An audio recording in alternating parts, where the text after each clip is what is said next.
Atib says about the beating of a wife, and he quoted a hadith and the verse of the Quran, etc. Akhi, the general trend is that Allah ordered men to be kind to their wives. Allah says in the Quran, وَعَاشِرُوهُنَّ بِالْمَعْرُوفِ. You have to live with them in what is normal, what is kind, what is well known to people, to be accepted. You have a mother, you have a wife, you have a daughter, you have a sister, and you don't like people to deal with them harshly or in a violent way. So this is the general trend. However, what goes behind closed doors is something that only the man and his wife are capable of handling. There should be no outside interference, because whenever there is interference from the families, things go south. Also, the Prophet ﷺ told the companions that a lot of women visited my wives and complained to them of their husbands beating them. By Allah, they are not from among the best of you.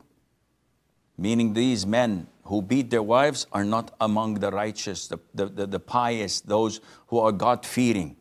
And this is a strong warning from the Prophet ﷺ. Now, when we judge things, we don't as Muslims refer to the United Nations. We don't refer to the Geneva Convention. We don't refer to man-made laws made by the disbelievers and the kafirs. We refer to the Quran and the Sunnah.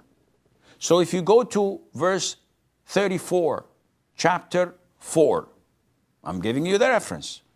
وَاللَّاتِ تَخَافُونَ نُشُوزَهُنْ. Those whom you fear their disobedience, their rebellion, what to do with them, the women, then you should advise them.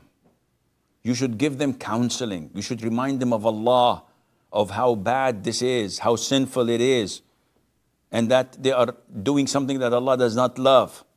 فَعِظُوهُنَّ. If this doesn't work, وَهْجُرُوهُنَّ فِي الْمَضَاجِعِ. Then you have to abandon them, but this is only in regards of intimacy. So you sleep with her on the same bed, but you don't have any intimacy. You don't hug her, you don't kiss her, you don't have any hanky-panky. And this goes on like the issue of advising her for a while, not for a day or two, or for a moment or two, maybe for a couple of weeks, 3 weeks of advising, didn't work, then abandon being intimate with her for 3-4 weeks. This doesn't work, then the last and third and final resort is to beat them. So Allah doesn't say bring a baseball bat to beat them up with it. Ibn Abbas, when who is one of the great interpreters of the Quran, was asked how to beat them, he said, with this. You see this twig? If I beat myself with it, I'm not going to be affected. He said, you beat them without breaking a bone, shedding blood, leaving a mark, and avoid the face. What kind of beating is this, my friend? Well, this kind of beating is not meant to be physical.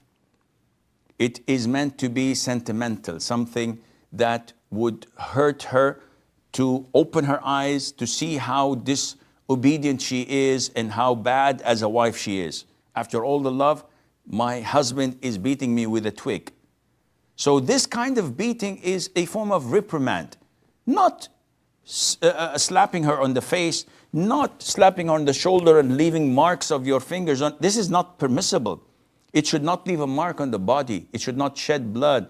It's only to reprimand, and this is for the purpose of getting things back to normal rather than divorce, and Allah Azza wa Jal knows best.